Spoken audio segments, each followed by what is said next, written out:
Hey YouTube, what up, Aaron Kellops here, and today I have an RC update for you guys. Now, this isn't a view that you usually see. I'm typically behind the camera fumbling with my left hand, but this is how my RC videos should have started out in the first place, and I think that this is going to be the track that I go with from now on based on how this goes. And how this goes, I mean, is like how comfortable I am in front of the camera, because I've never really done this before. So far it's fine. I'm sure I'll mess up as I'm explaining stuff, or it could be the exact opposite. So, starting off, I have my two speed cars in front of me. Slash 4x4, 4S setup for now. Going to be going to 6S later on that. And the Rustler is a 3S setup, and that's pretty much all I've ever really run in that. It's a speed car, obviously. When I first got it, it was 2S, but whatever. So, starting off with the Slash 4x4. You can't see it in the greatest detail, but I'm sure I'll give you some close-ups here later on if it's necessary. But as you can see, I have some E-Revo shocks. Revo, E-Revo, same thing. But these came from my buddy Marty Graham MX. It used to be Marty Graham RC, but he kind of is dropping the hobby for a little bit and focusing on his other hobby, motocross. So he stripped out his E-Revo and he sold me these shocks, and I thought, why not hook them up? They're absolutely perfect for this rig. They're super stiff, but also really forgiving for if I go out of control and need that travel. So that's the one thing that's changed on it. I'm sure you guys haven't seen the bell crank and the axle carriers as yet, but that's not really much. I also have that center drive shaft that's red. Gonna be replacing the little blue parts that are still the stock parts with red, just to keep my red theme going with this one, and to match it with the Rustler. Now, speaking of matching with the Rustler, let me pop the body off and show it to you guys. The Rustler still has these kind of bright yellow, ooh, what is that? Looks like salt. But these bright yellow wheels. I will be going to black ones on it. I just haven't had the money nor the time recently to do that, but this thing is light compared to that. This one has a battery in it, or that one has a battery in it, but still. Yeah, it was going to be a 6S setup. That's why I have this ridiculous transmission case, but I do have to say that even with this really tall gearing, 2250, it still doesn't heat up that much, which is really nice. People have a lot of heat issues with Rustlers, especially on 3S, and this motor just runs ice cold. I can run it on a 150C 3-cell all day long, and there's nothing wrong with it. So this feels a lot better being able to handle the car like this. Shock setup is going to change. I never actually lowered these because this thing picks up on the front end really easy. For those of you that have Rustlers, you'll know what I'm talking about. The front end just really floats. So when you lower the shocks and you limit that travel, sometimes your front wheels are barely on the surface. So this allows droop in the suspension. You can see that they hang a lot lower than the rear. Now, I'm sure that's not my idea, but I'm the only one that I've seen that actually has a speed Rustler like this. And now, what you do need is springs. I believe these are Slash 4x4 front springs, the stock ones that came with it 5 years ago when I got it or whatever. But, yeah, so not this Slash, that Slash. That's my Slash, good. So, I don't know if you guys ever got to see this or not, but on the front there, I have my tie bar. Not sure if it'll focus, but it says Angry Cantaloupes RC. If you guys are looking for more detailed pictures and stuff, please check out my Instagram at angrycantaloupes_RC, just like my YouTube channel. I post on there a lot more than I do on YouTube, and I feel bad for not posting on YouTube. But yeah, so both cars are running good. Now, I can't say that I have an exact top speed for you guys. This is what I'm using to get my speeds. It's a radar gun. It's the Bushnell Speedster 3. And we're not totally sure if it's accurate because the Speed Slash registered at 91 on 6S with the body on. And I have the video to prove it, by the way. You know who I'm thinking about. I'm not going to trash anybody in this video. I told myself I wasn't going to. But this gun isn't, we're not sure if it's totally accurate, and what I'm saying we're not is my dad, he runs the gun and I run the car. Be scary if it was the opposite way, but so he runs the gun, and we swear it's either 20 miles an hour off, faster or slower than the past was. So we actually got some good accurate readings with this. It's just really hard. You need a lot of space. And you need to pass so close, so unsafely close to it to get a good reading. What we got and that we trust is 86, 84, 85, 86 mile an hour. And that's about where this thing is hovering right now on 4S. I will try and get a Garmin 101 or 201, I believe the GPS is. Yeah, it's really complicated. I don't have the money for a GPS right now, but hopefully I can work and get some. I don't know if I'd put it towards the GPS because winter's going to come up here before I know it, and I'm not going to be running the speed cars. But that's aside the fact. Yeah, speed cars are going good. So now on to my short course race trucks. I'll go into my short course bashers here in a minute. But now for the short course trucks.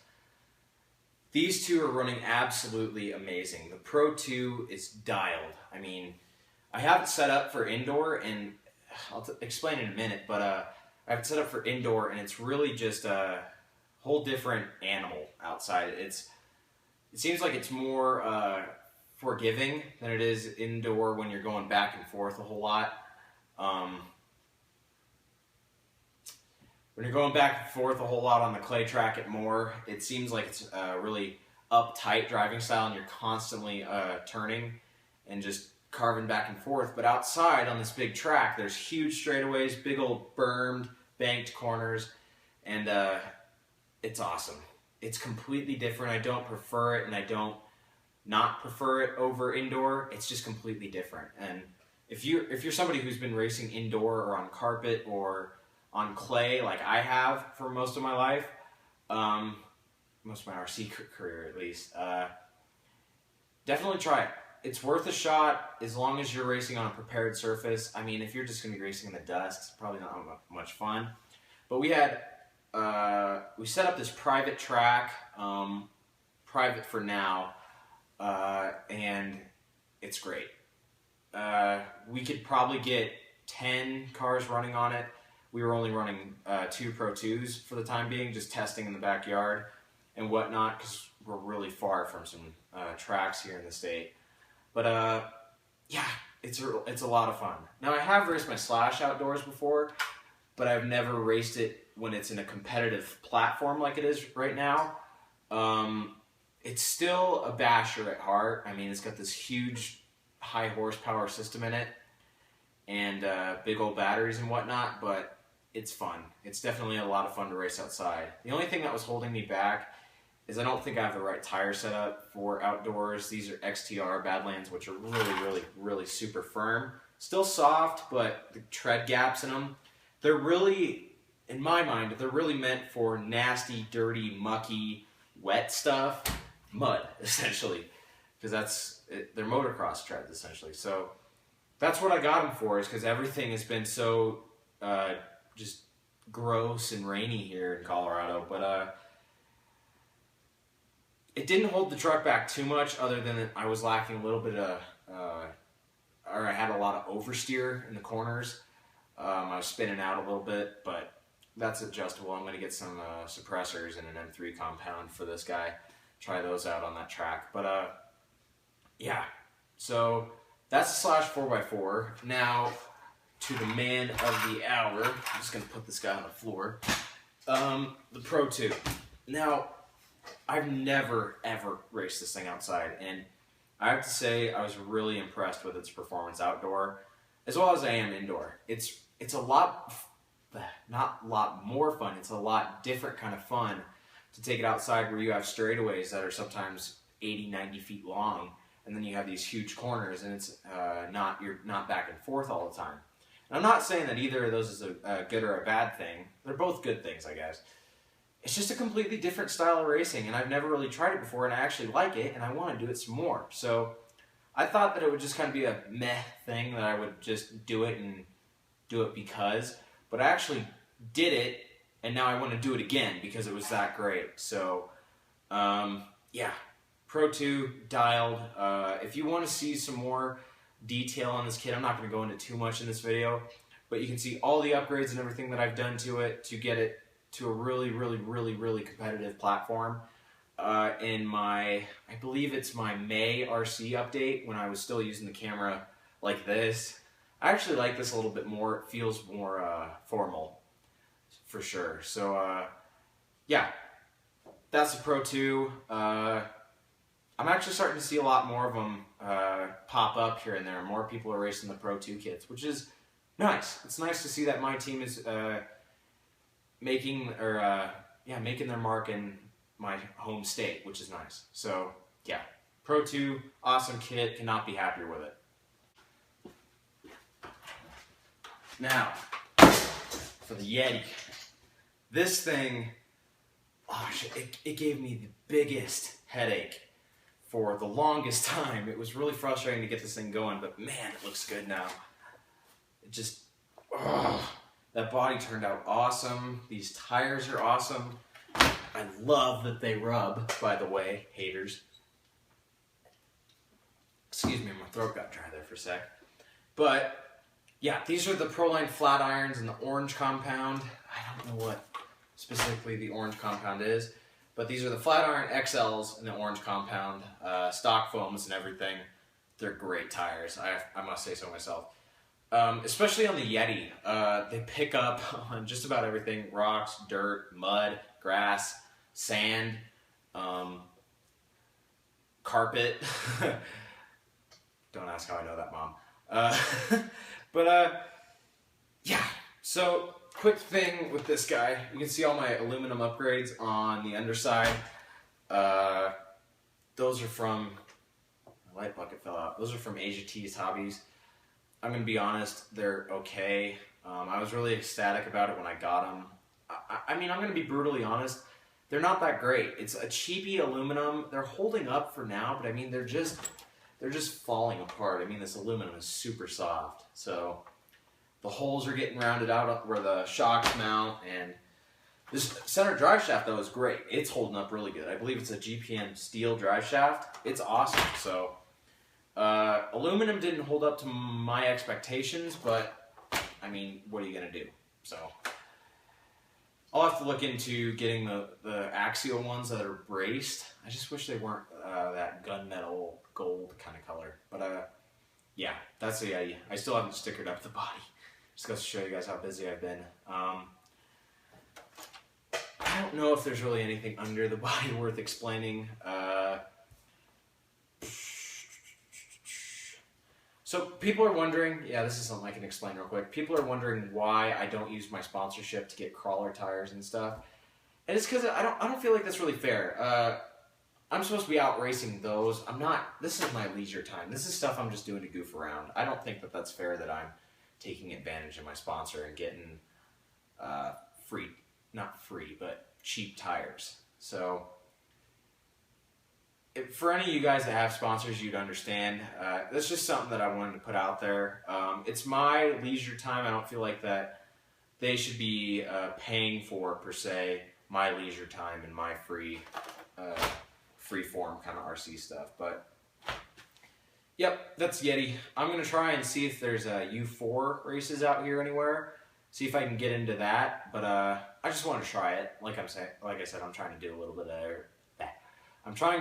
bit of everything right now. So that is the Yeti. And actually, I'm not going to cut the camera here because I just remembered something that I'll forget.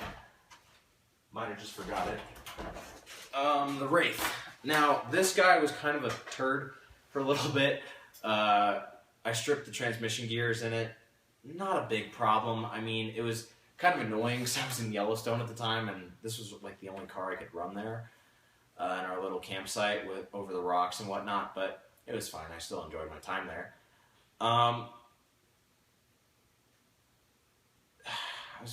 The idler gear is what stripped in my the bottom gear, the main drive gear, I don't remember the specific name. Sorry guys, I'm not up to date on my RC P's and Q's, but yeah, this thing is running great. I could not imagine that crawling would be as fun as going slow. That doesn't sound like any fun, but especially me when I like all this crazy horsepower and stuff. But I love it. I mean, there's just so much that you can do with crawlers that you can't do with other RC cars, if you know what I mean. And it's not just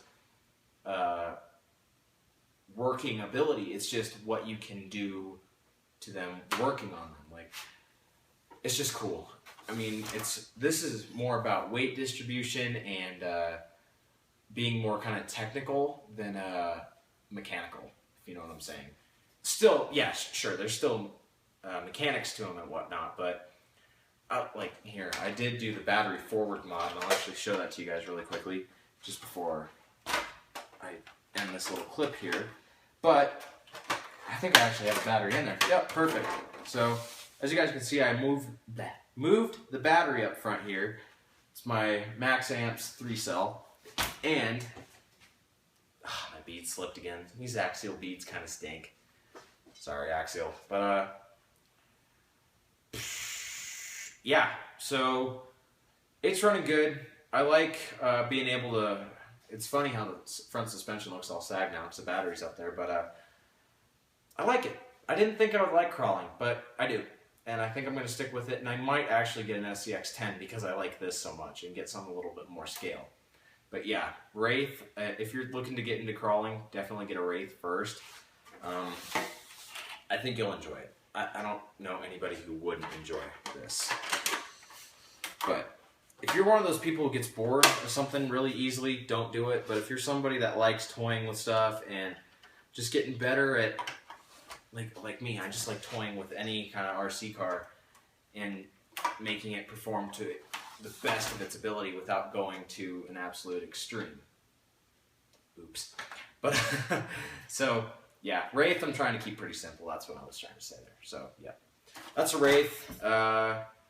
Just real quick, if you're wondering, I got the Proline Jeep body on there. It's a custom Jeep. I don't know specifically what it is. I think they specify it as a Wrangler. I had to take a breath there. And I have the Proline Super Swampers, the SX, not the XL, because these I actually got a while ago. So, super, super soft. I believe these are the stock foams. I actually washed them because they're memory foam and it washes the oil and stuff out of them, so it makes them a lot softer. I think that's part of my reason why I'm slipping off the beads too, is just because the tires are really, really, really soft. So, yep, that's the Wraith. Back on the shelf it goes. Now for the bashers. I'm really tired, you guys. I've been filming since 10:30 and it's like 12:30 now. Yeah, and it's getting really hot out here with these lights. So I'm gonna try and get through this fast. Now, these have been used and abused. Not so much used this one, but used and abused here, abused here. Now, what I mean by that is I haven't run this guy since like finals week. That was the last time I ran it. I remember, as a matter of fact, that's when I rebuilt it from the pile of scrap that it was. I'll do a more detailed video on it. I do owe a lot to my subscribers and my friends for helping me put this one together almost a year and a half, 2 years ago now. But it's got a lot of sentimental value, and that's the sole reason why I still have it. People say they never see it in my Instagram photos or running on the track anymore. But I'm going to fix it up and definitely keep it as a RC for my family members and my friends and stuff to learn on before I let them have something like this or like that. That's my car. Nobody touches that car. But none of those. Nobody touches any of those. You can touch this one, not those. But so yeah, haven't done much with it, and I feel bad and I feel guilty that I haven't cleaned it either. So I am gonna do. I was originally planning on doing that tonight, but didn't go through with that plan just because it started raining and I didn't want to go outside at night and use the hose and have to set up lights and stuff. So I'll do that tomorrow. But that blue antenna drives me crazy. I'm so OCD about it. It's got to be all red or just so yeah, I'll have to get a red nut and a red antenna. So yeah, this one I'm just keeping for sentimental purposes and just the fact that it was really the first RC I built from scratch. Now, I built this one from scratch too, but pretty much from scratch. I mean, there's not a single part on it that came with it besides probably the turnbuckles. But yeah. So that's the Slash two-wheel drive. Let's set him aside. Oh, that ESC isn't bolted down. I was like, what is that? Now, this guy. Okay then. So the Stampede 4x4 XL, technically Slash 4x4, it's got a high center of gravity Slash chassis, and I built this to be like a monster truck. If any of you guys have seen what the YouTube RC community has kind of deemed the RC god, Jang, he doesn't even use his channel anymore. But he built a project called Chimera A. That's kind of what I went off of here. But it was something that I did totally spontaneously. I mean, I bought this body at my local hobby shop, Colpar Hobbies, for my Wraith originally. Now, I was going to drop this onto the Wraith. I cut it out and dropped it on the cage, and it wasn't really a good fit. Now, I mean, I could have made it fitted had I made better cuts and stuff, and I really hacked it up, but I just didn't want to do that to a brand new body. So I ended up middle of the night, 3 a.m., something like that, building this. Now, I believe it was actually one of the nights I felt like I was going to break down and start crying because my biology exam was going to be so hard.